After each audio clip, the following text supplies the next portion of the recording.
사도 바울이 쓴 13통의 편지들이 우리 신약성경 27권 가운데 13개의 책으로 지금 남아 있습니다. 바울이 쓴 서신들 가운데 가장 개인적인 서신이 고린도 후서로 알려져 있습니다. 왜냐하면 사도 바울이 고린도를 떠난 가운데 화려한 이력서, 강력한 추천장을 들고 고린도 교회 몰래 잠입해 들어가서 순식간에 고린도 교인들의 마음을 사로잡는 거짓 교사들이 있었습니다. 그들은 화려한 스펙을 자랑하고 화려한 언변을 자랑하고 또 고린도 교인들의 그런 어떤 성향을 너무나 잘 알아서 그들에게 큰 인기를 얻었습니다. 이제 그들이 슈퍼 아파슬, 그야말로 초사도, 최고 가는 사도로 자처하면서 바울을 폄하하기 시작합니다. 바울은 사도의 자격이 없고 언변도 부족하고 외모도 부족하고 모자라는 게 너무 많다. 고린도 교회들도 덩달아서 바울을 깎아내립니다. 그런 이들을 겨냥해서 바울의 속마음을 여과 없이 전달하는 책이 바로 고린도 후서입니다. 그 어떤 책보다도 솔직하고 바울의 속마음을 알 수 있게 만드는 책이 고린도 후서입니다. 우리 지난 시간부터 계속 이 사역, 직분에 대한 말씀을 우리가 듣고 있습니다. 디아코니아라고 하는 이 사역, 미니스트리, 하나님께서 우리에게 직분을 맡기셨거든요. 복음 전하는 직분, 집사의 직분, 권사의 직분, 장로의 직분, 전도사, 목사의 직분을 우리에게 맡기셨는데 오늘 우리가 말씀을 들으면서 이 직분을 소중하게 여기고 영광스럽게 여길 수 있는 우리 모두가 되어야 할 것입니다. 하나님이 주신 귀한 성직인데 우리가 너무 이게 소홀하게 여기고 저 직분자로서의 그런 바른 마음가짐을 상실할 때가 많은데 우리 오늘 말씀을 읽으면서 직분의 영광스러움을 다시 한번 회복하는 그런 우리 모두가 되었으면 좋겠어요. 예돈약이라고 하는 건 모세 율법을 이야기하고 새 언약이라고 하는 그리스도의 복음을 이야기하는 것인데 예돈약도 영광스럽다고 한다면 하물며 새 복음, 새 언약은 얼마나 더 영광스럽겠느냐. 지난 시간에 그 말씀을 했어요. 나쁜 것하고 좋은 것을 비교하는 것이 아니라 좋은 것하고 더 좋은 것을 비교하는 거예요. 소멸되고 무효가 되고 율법에도 넘치는 영광이 있었다고 한다면 하물며 더더구나 이 새 언약인 그리스도의 복음에는 얼마나 더 큰 영광이 있겠느냐.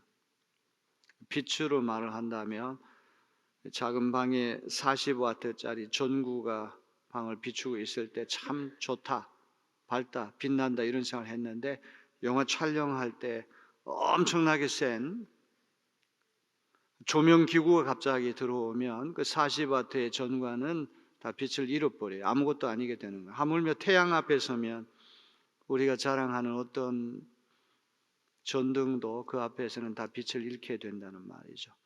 영광이라고 독사, 너무나 중요한 말이에요. 하나님이 하시는 일은 독사, 글로리, 영광이 있음을 믿으시길 바랍니다. 우리 내리교에서 드리는 예배가 영광스러운 예배가 되어야 할 줄로 믿습니다. 영광의 보좌 위에 앉아 계시는 주님을 볼 수 있는 영적인 눈이 뜨여질 수 있게 되기를 바랍니다. 그런데 수건 이야기를 하거든요. 출애굽기 34장에 보면 모세가 시내산에 올라가서 하나님과 대화를 나누면서 십계명을 받았어요. 시내산에 내려와서 십계명을 이스라엘 사람들에게 전달할 때 하나님과 오랫동안 있다 보니까 하나님의 빛을 얼굴에 받아가지고 얼굴이 번쩍번쩍 빛이 나는 거예요. 중요한 것은 모세는 발광체가 아닙니다. 스스로 빛을 내는 게 아닙니다. 반사체. 빛이신 주님과 함께 있으니까 주님의 빛이 모세에게 옮겨가 가지고 그 빛을 받은 것이지 스스로 빛을 낼 수 있는 존재는 아니란 말이죠. 그래서 하나님으로부터 멀어지게 되면 빛이 소멸되죠. 하나님께 가까이 가면 빛을 받게 되고, 이스라엘 백성이 모세 얼굴을 보는데 너무 빛이 환해가지고 제대로 쳐다볼 수가 없게 됐어요. 접근을 못하게 됐어요. 출애굽기 34장은 이 역사적인 사실만 보도하고 어떤 해석도 안 합니다. 모세가 왜 수건을 썼다 설명이 안 붙어요. 그런데 사도 바울은 이 말씀을 인용해가지고 기가 막힌 해석을 하는 거예요. 모세가 수건을 쓴 이유가 뭐냐? 너무 어려워가지고 일주일 내내 자료들을 읽고 묵상하고 굉장히 힘든 시간을 보냈는데, 이 말씀을 제대로 이해하려고 그러면 고린도후서 3장 12, 13절을 나란히 연속으로 놓고 봐야 돼요. 우리가 이 같은 소망이 있으므로 담대히 말하노니, 수건을 벗는 바울은 담대하다는 거예요. 수건을 쓴 모세는 담대하지 못하다는 거예요. 액센트 거기 있는 거예요. 담대하지 못하기 때문에 얼굴을 감추려고 수건 썼다는 말이 되는 거예요. 얼굴에 기미, 잡티가 있고 흉터가 있을 때 남들이 보지 못하도록 수건을 쓰는 것과 마찬가지, 약점을 가리기 위해서 수건을 썼다는 이 말이 되는 거예요.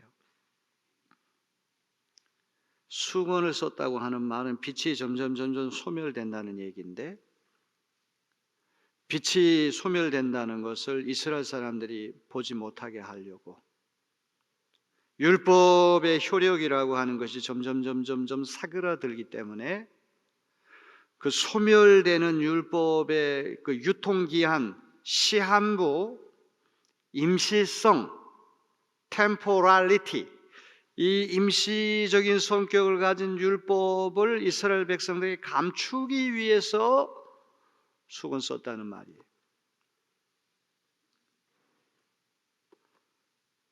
그러니까 모세는 담대하지 못한데 수건을 벗는 바울은 담대한 거죠. 수건을 벗어도 그 빛이 소멸될 염려 안 한다는 말. 이게 율법이라고 하는 거는 때가 되면은 다 효력을 상실해요. 복음은 영속적인 것이 되지만. 자, 굉장히 어려운 이야기인데, 저만 어렵다고 생각하는 것이 아니라 이 베드로후서 3장 15절 16절 한번 다 같이 한번 읽어볼까요? 베드로후서 3장 15절 16절. 그리고 우리 주님의 오래 참으심이 구원을 위한 것이라고 생각하십시오. 그것은 우리의 사랑하는 형제 바울이 자기가 받은 지혜를 따라서 여러분에게 편지한 바와 같습니다. 바울은 모든 편지에서 이런 것을 두고 말하고 있는데, 그 가운데는 알기 어려운 것이 더 있어서 무식하거나 믿음이 굳세지 못한 사람은 다른 성경을 잘못 해석하듯이 그것을 잘못 해석해서 마침내 스스로 파멸에 이르고 말 것입니다.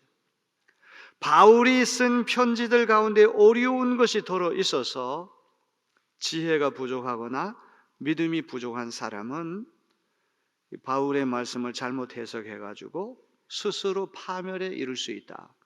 야, 이 바울의 서신이 어렵다고 하는 얘기는 오늘의 이야기일 뿐만 아니라 이미 베드로 사도가 사역하던 2000년 전에 이런 이야기가 있었다는 것을 볼 수 있어요. 자, 그래서 제가 영광과 수건이라고 하는 그 차원에서 말씀드렸는데, 이제 이 직분에 대한 이야기를 이제 정리하면서 오늘 봉독한 고린도서 4장 1절로부터 6절은 여기에 대한 어떤 결론부라고 볼 수 있어요. 자, 우리 4장 1절 2절을 다 같이 읽어볼까요? 그러므로 우리는 하나님의 자비를 힘입어서 이 직분을 맡고 있으니 낙심하지 않습니다. 우리는 부끄러워서 드러내지 못할 일들을 배격하였습니다. 우리는 간교하게 행하지도 않고 하나님 말씀을 왜곡하지도 않습니다. 우리는 진리를 화려히 드러냄으로써 하나님 앞에서 모든 사람의 양심에 우리 자신을 떳떳하게 내세웁니다. 그러므로라고 하는 접속 부사는 논리적으로 본다면 바로 앞에 있는 고린도후서 3장 18절을 받겠죠.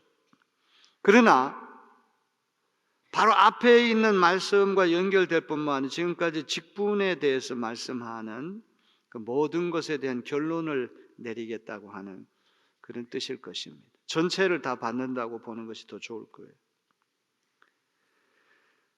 바울이 직분, 이 사도의 직분, 복음 전도의 직분을 맡은 것은 자기가 자격이 있고 능력이 있고 실력이 있고 모든 걸 갖추어서가 아니라 하나님의 자비를 힘입어서 직분을 맡았어요.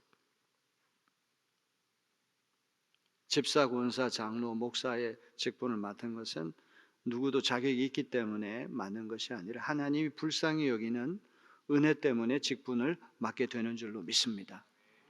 바울이야말로 복음을 반대하고 교회를 핍박하고 예수 믿는 사람들에게 무자비하게 폭력을 행사하던 그런 적그리스도적인 사람이기 때문에 죄인들의 괴수라는 표현을 쓰잖아요. 직분, 사도의 직분 맡을 자격이 하나도 없지만 그가 사도의 직분을 맡은 것은 그가 잘나서가 아니라 하나님이 자비를 베푸셨기 때문이에요. 사랑하는 성도 여러분, 여기 계신 여러분들이 어떤 직분을 맡을 때 하나님께서 나를 불쌍히 여기셔서 은혜로 이 직분을 주셨다, 이런 믿음을 잃지 않게 되시기를 바랍니다. 그 다음에 중요한 말이 낙심하지 않겠다. 낙심한다고 하는 말은 원어대로 한다면 실증이 나는 거예요. 점점 나태해지고 귀찮아져요. 하기 싫어하는 거예요. 포기하려고 하는 거를 얘기하는 거예요. 하나님이 맡기신 일을 하다 보면은 여러 가지 어려운 일을 당하고 오해를 받고 욕을 얻어먹고 칭찬받기보다는 비판받을 때가 더 많고 남이 인정해 주지 않고 이럴 때가 있어요. 그러면 자기도 모르게 실증이 나고 나태해지고 포기하고 싶은 마음이 들 때가 있어요. 근데 바울은 그렇게 하지 않겠다는 말. 오늘 이 말씀을 듣는 여러분들은 어떤 직분을 맡았든지 간에 실증을 내거나 나태해지거나 포기하지 말고 끝까지 직분을 완수하는 그런 분들이 되시기를 바랍니다. 낙심하지 마시기를 바랍니다. 하나님께서 여러분을 도우시고 감당할 수 있는 지혜와 능력을 허락해 주실 줄로 믿습니다. 자, 그러면서 고린도 교회 몰래 잠입해가지고 사람들한테 인기를 얻는 그 거짓 교사들, 거짓 사도들을 겨냥해가지고 바울이 자기 고백을 하잖아요. 우리는 부끄러워서 드러내지 못한 일들을 배격하였습니다. 숨은 부끄러운 일들을 배격했다, 이런 고백을 해요. 사도 바울이 그 고린도 교회 안에 몰래 들어온 그 거짓 사도들에 대해서 복음의 장사꾼들과 같다, 이런 표현을 썼거든요. 이제 원어대로 얘기를 한다면 도매상에게서 물건을 대량으로 이렇게 사들여 가지고 그거를 이렇게 팔아 넘기는 소매상들을 이야기하는 거예요.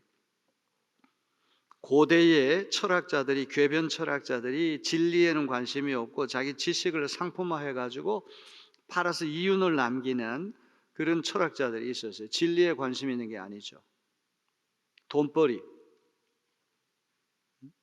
오늘도 복음을 상품화 시켜가지고 백화점에 진열을 이렇게 해놓고는 소비자들의 구매욕을 충동시켜가지고 교회를 크게 만들고 건물을 크게 짓고 사람들을 많이 끌어들이고 이런 것이 능사라고 생각하고 그것이 목회 성공의 모든 척도나 되는 양, 이렇게 생각하는 이들이 적지 않아요. 2000년 세월 동안 그런 이들이 의외로 많습니다. 자, 그런데 그런 거짓 교사들과 달리 자기는 숨은 부끄러운 일들을 배격했다. 부끄러운 일들은 떳떳하게 하기 어려워요. 다 숨어서 합니다. 어두운 데서 합니다. 다 칸칸이 벽을 만들어가 남이 보지 못하게 하는 가운데 부끄러운 일들이 벌어지게 되는 거예요. 사도 바울은 부끄러운 일을 숨어서 하듯이 그렇게 하지 않고 벽을 다 제거하고 24시간 자기 사생활이 다 노출된다고 할지라도 자기는 숨어서 하는 부끄러운 일을 하지 않았다, 이런 고백을 합니다. 이런 얘기를 할 수 있는 사람이 몇 명이나 될까요? 교회 안에서의 우리의 삶과 가정에서 우리의 삶, 직장에서 우리의 삶, 이게 자꾸 우리가 괴리가 있고 차이가 있다고 한다면 우리는 얼마나 부끄러운 사람들입니까? 교회 안에서나 바깥에서나 가정에서나 어디에서나 우리 신실한 그리스도인들이 될 수 있다면 얼마나 좋겠습니까? 자기는 숨은 부끄러운 일들을 배경했다 이런 고백하잖아요. 그러면서 구체적으로 세 가지를 이야기합니다. 이 세 가지는 고린도 교회에 잠입해서 고린도 교인들의 마음을 휘젓고 인기를 누리던 그 거짓 교사들과 자기가 얼마나 차이가 나는가 이걸 얘기하는 거예요. 첫째는 속임수를 쓰지 않았다 이런 고백을 해요. 속임수를 쓰지 않았다고 하는 말은 포도주를 파는 상인이 더 많은 이윤을 남기려고 포도주에 물을 섞어 파는 식으로 속이지 않았다는 말이죠. 복음을 전하면서도 술수를 부려가지고 사람들을 속여가지고 이렇게 사람들을 끌어당긴다면 이거야말로 얼마나 잘못된 일입니까? 이단 종파 사람들이 그런 거 아닙니까? 진리가 아닌 것을 가지고 거짓으로 사람들을 미혹해가지고 인간의 아주 교묘한 약점, 인간이 극복하기 어려운 아주 굉장히 어떤 한계성 이런 것들을 교묘하게 심리적으로 이용해가지고 끌어들여가지고 그 사람들을 착취하는 것이죠. 속임수를 쓰는 것이죠. 복음 전파자는 그렇게 해서는 안 된단 말이에요. 두 번째로 하나님의 말씀을 왜곡하지 않았다.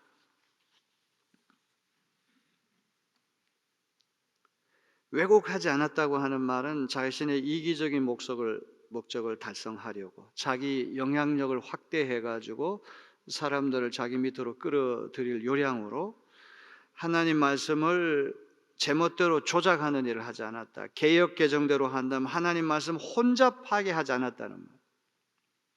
씨 뿌리는 자의 비유를 읽어보니까 씨앗이 잘못될 경우는 없어요. 씨앗은 좋은 거예요. 복음은 그 자체로 좋은 건데 씨앗이 뭔가 잘못돼서 열매가 안 맺히는가 보다 해가지고 유전자 조작을 하고 복음을 뒤틀어가지고 다른 예수, 다른 복음, 다른 영을 이게 전파하는 이들이 얼마나 많아요. 이 테크닉이 부족해서 기술이 부족한 것보다 찬양 기술자, 설교 기술자가 돼가지고 사람들을 끌어모아야 되겠다. 그것도 아니잖아요. 그냥 우직하게 원시적으로 그냥 씨앗을 뿌리는 거예요. 씨앗이 잘못됐고 기술이 부족해가지고 열매 안 맺는다는 얘기 안 하거든요. 하나님의 말씀을 왜곡한다고 하는 건 얼마나 잘못된 일입니까? 그다음 세 번째로 진리를 환히 드러냄으로써 하나님 앞에서 모든 사람의 양심에 우리 자신을 떳떳하게 내세운다. 진리를 환히 드러내는 거예요. 진리라고 하는 것이 어떨 때는 굉장히 무서운 것이라서 그 진리를 거부할 때가 있어요. 진리 때문에 나의 모든 약점이나 실수나 모든 죄악이 다 드러나기 때문에 그 진리가 노출되지 않도록 굉장히 저항할 때가 있지만 진리를 환히 드러내야지 구원이 있고 치유가 있고 회복이 있는 거 아니겠습니까? 사도 바울은 언제나 진리를 추구하는 사역을 했지 속임수를 쓴다든지 왜곡하고 혼잡하게 하는 일을 하지 않았다는 말. 그 다음에 하나님 앞에서라고 하는 말 너무나 귀한 말이죠. 하나님 앞에서 한다고 하는 의식이 없으면 사람들 듣기 좋게 사람들 마음 즐겁게 하기 위해서 그렇게 할 때가 얼마나 많겠습니까? 그 다음에 모든 사람의 양심, 하나님께서 인간을 하나님의 모양대로 모상대로 형상대로 지으셨다. 창세기에 그렇게 되어 있어요. 기독교의 인간론입니다. 하나님의 형상대로 지었다는 표시가 뭐냐? 하나님을 믿지 않아도 두 가지 기능을 하잖아요. 첫째는 이성의 기능, 옳고 그름을 분별할 수 있는 이성의 기능이 누구에게 나타나요? 이 자연적으로 인빌트가 돼요. 우리 마음에. 또 하나는 양심. 독일 말로 양심이라고 하는 말을 게비센이라는 말, 게라는 말은 투게더, 다라는 말, 비센이라고 하는 말은 안다는 말, 다 안다. 누구나 다 아는 게 양심이죠. 뭔가 우리가 거짓말을 하고 잘못하게 되면 얼굴이 뻘개지고 감추려고 하는 거, 이게 양심이 작동하기 때문에 그런 거 아닙니까? 근데 바울은 하나님 앞에서 모든 사람의 양심에 자기 자신을 떳떳하게 내세운다 이런 고백을 합니다. 자, 그러면서 이제 3절, 4절은 이렇게 복음을 전파하는 사람들이 가서 복음을 전하는데 다 복음을 받아들이는 게 아니란 말이에요. 복음을 거부하고 불순종하는 이들이 있기 마련인데 그 이유가 뭔지를 우리에게 들려주면 우리 3절, 4절을 다 같이 읽어볼까요? 우리의 복음이 가려 있다면 그것은 멸망하는 자들에게 가려 있는 것입니다. 그들의 경우를 두고 말하면 이 세상의 신이 믿지 않는 자들의 마음을 어둡게 하여서 하나님의 형상이신 그리스도의 영광을 선포하는 복음의 빛을 보지 못하게 한 것입니다. 이 3절, 4절은 가려졌다는 표현이 계속 나니 수건 비유를 계속 쓰고 있는 거예요. 베일로 가려졌다고 하는 말을 계속 쓰고 있는 거예요. 모세가 썼던 수건을 여기에서 계속 그걸 활용해 가지고 복음이 가려져 있다. 복음을 믿지 않고 불순종하는 멸망하는 자에게 복음이 베일로 수건으로 가려져 있다. 수건은 그리스도 안에서 제거되고 주님께로 돌아갈 때만 수건이 벗겨진다. 사도 바울이 그런 말을 했잖아요. 오늘 여러분들의 얼굴을 가려서 그리스도의 영광의 복음의 광채를 보지 못하게 막는 모든 방해물, 차단시키는 장애물, 수건이 다 벗겨지기를 주님의 이름으로 기원합니다. 수건은 그리스도 안에 있을 때, 주님께 돌아갈 때만 수건이 제거된다고 말씀했어요. 이 세상의 신은 누구를 얘기합니까? 사탄을 얘기하는 것이죠. 공중의 권세자는 사탄이 복음을 믿지 않는 자들의 마음을 어둡게 하는 거예요. 그래서 하나님의 형상이신 그리스도의 영광을 선포하는 복음의 빛, 개역개정이 맞아 그리스도의 영광의 복음의 광채를 보지 못하게 하는 거예요. 오늘 여기 예루살렘 성전에 있는 여러분들은 여러분 얼굴을 가리는 수건이 다 떨어져 나가서 제거돼서 그리스도의 영광의 복음의 광채를 볼 수 있는 그런 눈이 되어지기를 주님의 이름으로 기원합니다. 수건이라고 하는 것은 불신앙도 되고 불순종도 되고 교만도 되고 향락도 되고 인기도 되고 탐욕도 되고 그리스도 예수를 보지 못하게 그리스도의 영광을 보지 못하게 하는 가지가지 장애물, 그게 다 수건이겠죠. 소경이 태양을 보지 못한다고 해서 태양이 없는 것은 아니거든요. 사탄이 여러분의 눈을 가려가지고 수건으로 가려가지고 그리스도의 영광의 복음의 광채를 보지 못하게 한다고 해서 그리스도 영광의 복음의 광채가 없는 것은 아니란 말이에요. 여러분의 눈이 수건으로 가려져서 영광의 복음의 광채를 보지 못한다고 해서 없는 게 아니란 말이에요. 소경이 태양을 보지 못한다고 해도 태양은 여전히 있듯이 여러분의 수건이 제거되고 그 수건이 벗겨져서 그리스도의 영광의 복음의 광채를 볼 수 있는 그런 여러분 되시기를 주님의 이름으로 기원합니다. 이제 5절, 6절은 이제 결론입니다. 마지막 결론입니다. 이 두 절씩 이렇게 끊어가지고 읽으면 뜻이 통해요. 우리 5절부터 먼저 읽어볼까요? 우리는 우리 자신을 전하는 것이 아니라 예수 그리스도를 주님으로 선포합니다. 우리는 예수로 말미암아 우리 자신을 여러분의 종으로 내세웁니다. 이 고린도 교회 잠입해서 고린도 교인들의 마음을 교란시키는 거짓 교사들을 겨냥한 말씀이죠. 우리는 우리 자신을 전파하는 게 아니란 말이에요. 고린도 교회에 들어온 이들이 복음을 전한다고 하면서 나중에 알고 보니까 그들이 남긴 거는 그들밖에 남는 게 없어요. 오늘도 그렇잖아요. 예수님 제자 만든다고 그래가지고는 가서 사역을 했는데 나중에 알고 보니까 예수님 제자가 아니라 자기의 제자를 만들어 놓는 경우가 있잖아요. 그 목사님이 떠나도 계속 그 교회를 지켜야 되는데 안 된단 말이에요. 왜? 자기의 제자를 만들었단 말이에요. 그런 주 그리스도의 복음이라고 하는 미명하에서 실제는 자기를 전파하고 자기를 남기는 경우가 얼마나 많아요.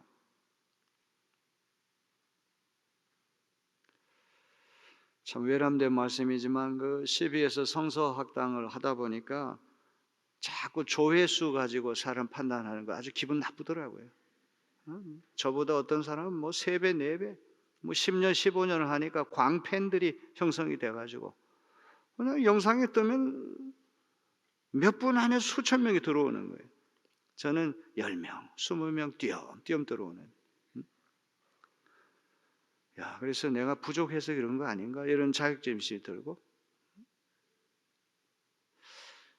참 사람이라고 하는 것이 참 묘한 거예요. 그런 것에서 영향을 받으면 안 되고 진리가 더 중요한 것인데 그렇지 못할 때가 많단 말이에요. 누가 이렇게 막 떠받들면 그 사람이 대단한 무슨 설교자고 대단한 사람인 것이 착각되는. 진리는 찾는 자가 많지 않잖아요. 오히려 참된 이야기를 하면 사람들이 재미없으니까 안 들어가고 이런 거. 뭐 그렇다고 해서 제가 꼭 참된 걸 얘기한다는 건 아니에요. 그러면 또 제가 교만에 빠지니까. 항상 조심해야 돼요.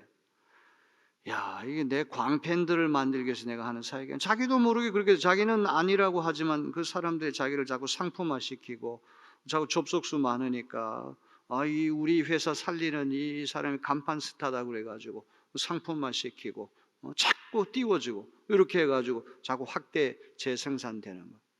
상당히 조심해야 할 일이죠. 이런 얘기를 하면 자기가 실력이 없으니까 이게 변명하는 거지. 그럴 수도 있어요. 그런데 우리는 항상 우리 자신을 전하는 것이 아니라고 하는 그 생각을 잊어서는 안 됩니다. 예수 그리스도가 주님이심을 선포합니다. 예수 그리스도께서 주님으로 통치하시는 것이 우리 궁극적인 목적이 되어야 되겠죠. 그 다음에 중요한 것이 우리는 고린도 교인들의 종입니다 이런 얘기를 하는데 바울이 우리 종이라고 그러니까 우리가 진짜 주인이고 바울을 종 부리듯이 해야 되겠구나. 이 착각을 막기 위해서 앞에 예수로 말미암아, 예수를 위하여라고 하는 단서를 붙이잖아요. 아주 중요한 거예요. 예수님 때문에 우리가 당신들을 섬기는 종이 되는 것이지 여러분이나 우리는 다 주님의 종이 우리 진짜 주인은 예수님 한 분밖에 없습니다. 이거 얘기하려고 예수를 위하여 예수로 말미암아 앞에 단서가 붙는다는 너무 중요해요. 자, 이제 마침내 우리 6절을 다 같이 읽으며 설교를 마칩니다. 어둠 속에 빛이 비춰라 하고 말씀하신 하나님께서 우리의 마음속을 비추셔서 예수 그리스도의 얼굴에 나타난 하나님의 영광을 아는 지식의 빛을 우리에게 주셨습니다. 오늘 봉독한 창세기 1장 3절, 이사야서 9장 2절 말씀 여기 그대로 인용한 거예요. 하나님께서 우리의 마음을 빛으로 조명하셔서 예수 그리스도의 얼굴에 나타나 하나님의 영광을 아는 지식의 빛.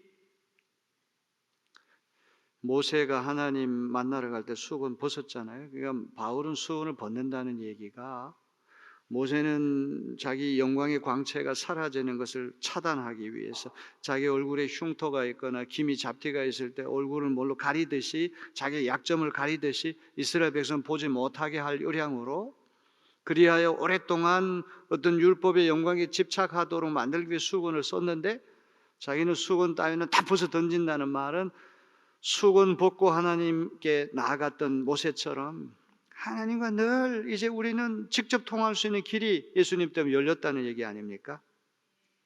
우리의 어두운 마음에 하나님이 빛을 조명해 주셔서 예수 그리스도의 얼굴에 나타난 하나님의 영광을 아는 지식의 빛. 예수 그리스도를 알면 하나님을 아는 거죠. 예수 그리스도를 배우면 하나님을 배우는 것이고 우리는 부단히 예수가 어떤 분인지를 알아야 돼요.